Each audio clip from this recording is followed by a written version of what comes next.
walking alone, the streets are empty. The only thing I can see is my own silhouette.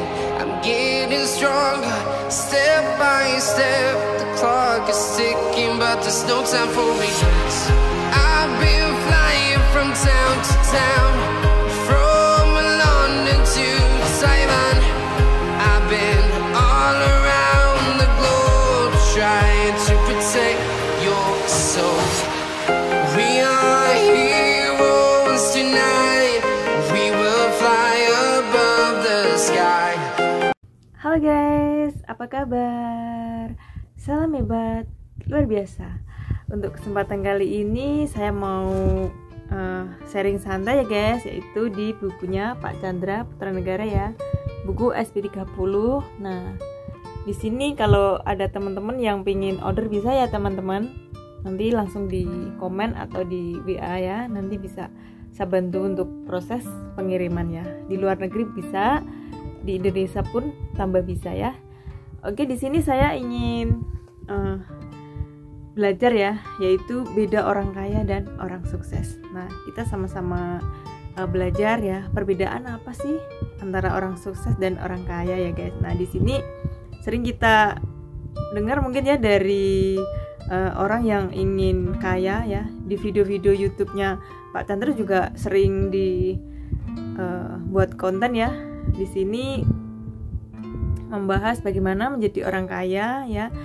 5 sebab mengapa orang belum kaya dan sebagainya. Itu di kontennya Pak Chandra ada ya teman-teman, nanti bisa dicari di YouTube-nya Pak Chandra ya, SP30. Nah, di sini ya ada satu perbedaan yang paling utama antara orang sukses dan orang kaya ya. Perbedaan di sini, orang sukses pasti kaya, tapi orang kaya belum tentu bisa sukses.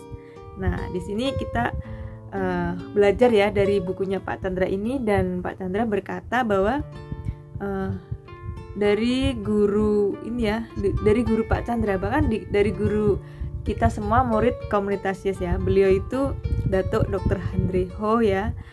Beliau penulis buku How to Success. Nah, dan beliau membahas tentang satu topik yang sangat menarik di buku beliau ya.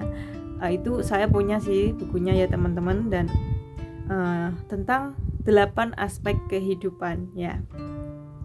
Buku tersebut juga ditulis di dalam buku Badai Pasti Berlalu ya.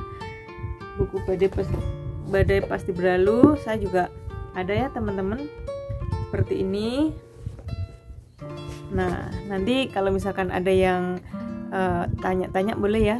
Ini jadi keren banget ilmunya di sini. Nah, di sini di halaman 109 ya, di buku Badai Pasti Berlalu, yaitu tentang 8 aspek kehidupan. Kita juga akan membacakan sedikit ya teman-teman. Orang kaya itu diidentikan dengan materi, karena penekanan konotasi dalam bahasa Indonesia kaya itu bisa juga artinya banyak ya. Kaya hati, kaya harta, kaya teman, itu bisa juga artinya banyak ya. Kaya hati, kaya harta, kaya teman, tetapi beliau dalam bahasa Indonesia kaya itu lebih diidentikan dengan materi. Rupanya materi itu cuma satu, ada 8 aspek yang dibahas di buku ini ya teman-teman. Oke, di sini yuk sama-sama kita belajar ya tentang 8 aspek kehidupan ya. Aspek yang pertama yaitu adalah finansial ya. Menjadi orang kaya raya. Kemudian aspek yang kedua adalah kesehatan. Apa artinya Anda punya kekayaan yang banyak tapi Anda tidak memiliki kesehatan? Nah, ini yang aspek kedua ya. Kesehatan itu penting ya teman-teman. Jadi kalau kita pun kaya tetapi kita nggak sehat, ya percuma gitu ya. Dan di sini kita yakin ya bahwa banyak orang kaya rumahnya mewah, mobilnya banyak, perusahaannya sukses, tapi setiap hari dia harus minum obat kencing manis, setiap hari dia harus minum obat darah tinggi, dan kolesterolnya selalu melebihi batas. Ini contohnya ya. Contohnya itu tadi ya, kesehatan ya. Aspek yang yang kedua itu kesehatan. Jadi kesehatan itu sangat penting banget ya, walaupun kita mungkin belum kaya tapi udah yang penting sehat gitu ya teman-teman. Nah di sini aku lanjut ini ya teman-teman. Untuk aspek yang ketiga adalah rekreasi ya. Jadi untuk apa hari ini kita punya kekayaan banyak, tetapi kita tidak punya waktu untuk menikmatinya ya. Ini contohnya ya. Itu 8 aspek kehidupan. Yang pertama finansial, yang kedua kesehatan, yang ketiga rekreasi ya. Jadi kita buat apa kita kaya, kita banyak uang, tapi tidak punya untuk waktu untuk menikmatinya ya. Rekreasi itu sangat penting ya, aspek yang ketiga. Karena rekreasi itu merupakan tempat untuk kita mencari inspirasi, tempat kita mereset stres ya, istilahnya kita kerja capek, stres ya, kita harus mereset, membuang pikiran-pikiran yang mengganggu kita gitu ya, istilahnya seperti itu. Dan depresi ya, kecemasan, pekerjaan yang capek gitu ya, istilahnya di sini perlu ya untuk kita meluangkan waktu untuk rekreasi ya. Dan ini emang bener banget ya teman-teman. Contohnya untuk saya pribadi ya, saya memang belum sukses, saya juga belum kaya, tapi ya itu karena saya masih merantau, waktunya juga terhalang ya, nggak bisa rekreasi juga sama anak-anak gitu. Makanya saya bergabung di komunitas YES itu ya, saya pingin bebas finansial ya. Ini nyangkut-nyangkut di komunitas YES ya teman-teman. Nah oke, untuk aspek yang ketiga rekreasi ya teman-teman. Jadi di sini di perusahaan Gigi Indonesia ya, itu setiap tahunnya ada kesempatan untuk rekreasi. Makanya saya fokus di Gigi Indonesia ya, di komunitas YES. Kenapa? Karena saya juga pingin bebas finansial, saya pingin sehat, saya pingin bebas waktu gitu ya. Oke, saya nggak mau baca banyak-banyak ya, jadi saya ingin singkat-singkat biar jelas gitu ya teman-teman. Jadi yang keempat adalah spiritual ya. Jadi spiritual di sini bukan membahas agama ya, tapi spiritual di sini tuh kita membahas adalah berbicara soal bagaimana kita meningkatkan kualitas hubungan kita bersama Sang Pencipta. Spiritual bukan bicara ritual. Spiritual dengan ritual itu berbeda. Ritual itu kita mungkin beribadah setiap hari Minggu atau mungkin satu hari sembahyang 5 kali ya. Tetapi yang dimaksud spiritual di sini adalah kualitas perkembangan diri kita ya. Apakah kita bisa mengendalikan emosi kita lebih baik? Buat apa hari ini kita rajin beribadah tapi masih suka bertengkar dengan saudara? Buat apa hari ini kita rajin beribadah setiap minggu tapi kita tidak bisa bicara dengan orang tua? Buat apa hari ini kita setiap hari membaca Alkitab suci tetapi kita sendiri tidak berbicara dengan pasangan kita? Bukankah itu kualitas spiritual yang sangat jelek? Nah, di sini mungkin mengingatkan juga ya, menyindir-nyindir ya, mengingatkan kita yang hubungannya dengan suami buruk, dengan istri buruk, dengan keluarga buruk ya. Buat apa kita setiap hari beribadah, misalkan di gereja ataupun tadi dijelaskan ya. Ya, di sini spiritual itu ya penting banget ya, istilahnya diajarin juga ya. Keren banget sih sebenarnya di komunitas YES ini tuh. Oke ya, untuk yang keempat spiritual ya, contohnya kita mungkin seorang emosional, pemarah, tetapi dengan kualitas spirit yang meningkat kita lebih belajar mengalah ya, lebih belajar ikhlas, maka kita akan menjadi pribadi yang lebih baik. Nah ini keren banget ya teman-teman. Jadi kita diajarkan untuk lebih, istilahnya bukan mengalah berarti kalah ya, tapi ikhlas, terus kita bisa merendahkan hati gitu istilahnya ya. Kita akan menjadi pribadi yang lebih baik ya. Di sini digembleng, dibimbing gitu ya teman-teman. Jadi untuk aspek yang kelima yaitu karir ya. Jadi karir itu harus wajib menurut kita ya. Menurut kita wajib nggak sih karir itu? Ya wajib ya teman-teman. Terutama seorang pria, karena kepala rumah tangga. Nah ini untuk pria-pria ini ya, ini diingatkan ya. Jadi karir itu pentingnya. Ya. Untuk para pria harus memiliki karir yang baik ya. Jangan terbalik ya. Saya pria,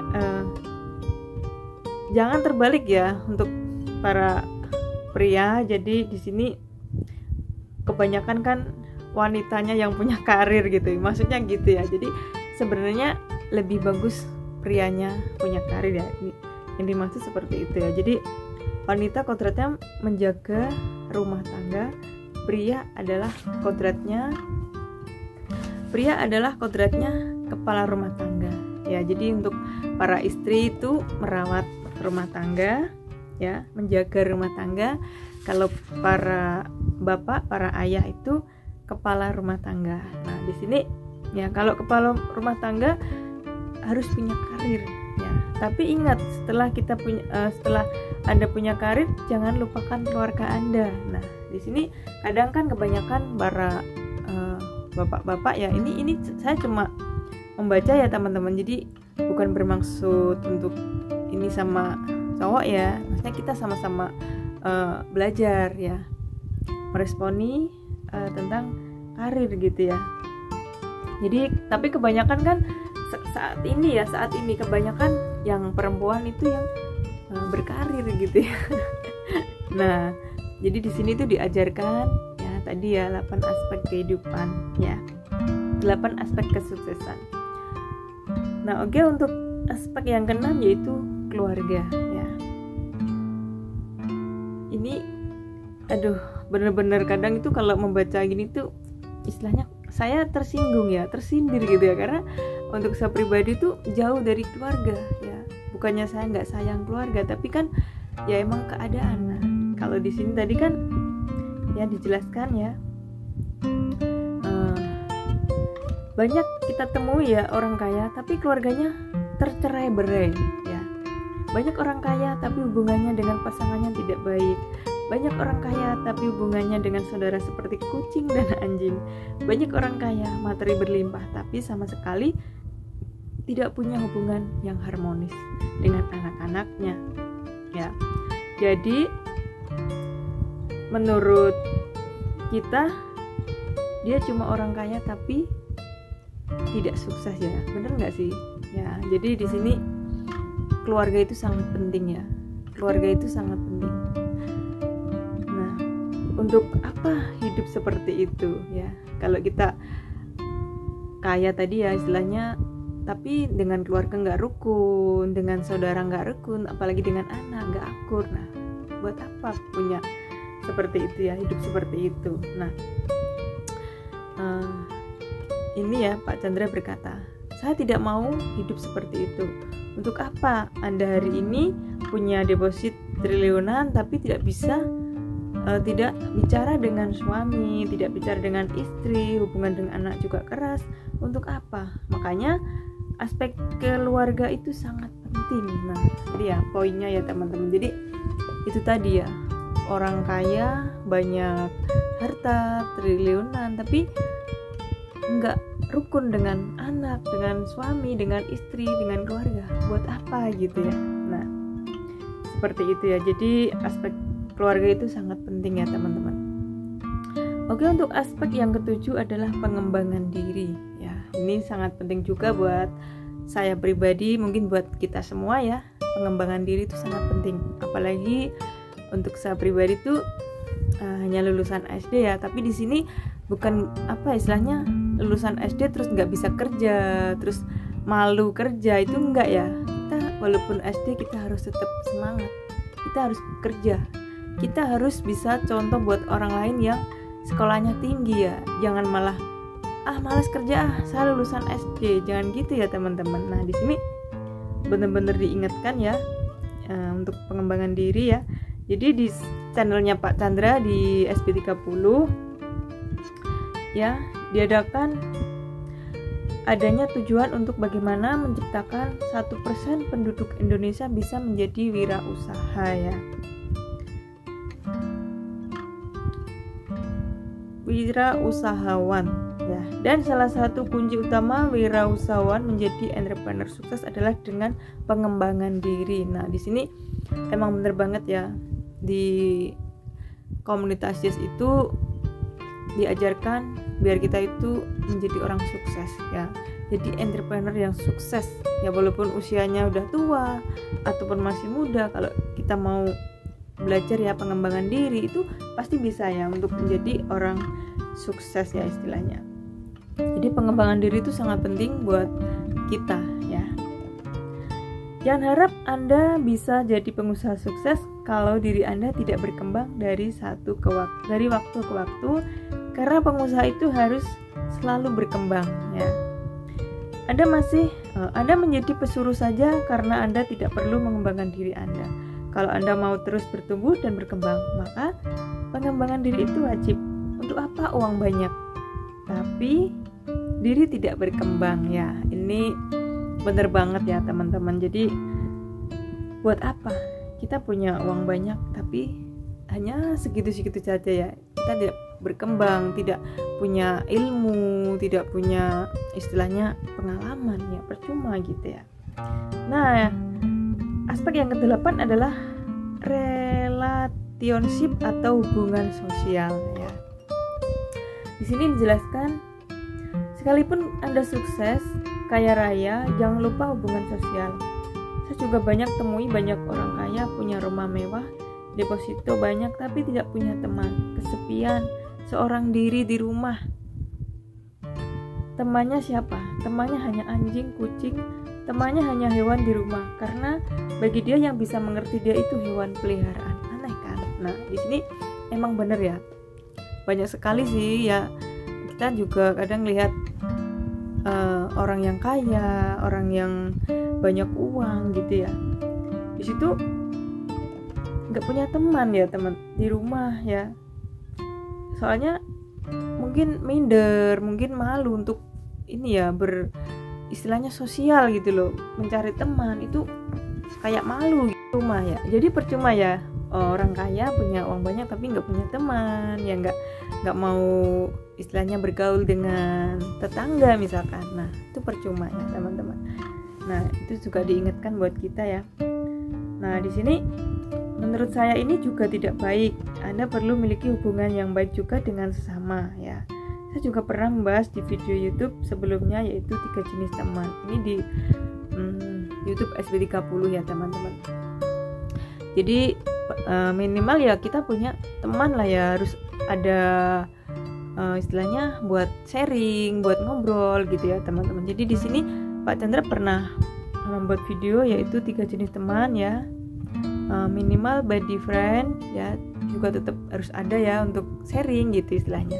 Terus mentor friend juga ada ya, terus follower friend juga ada. Jadi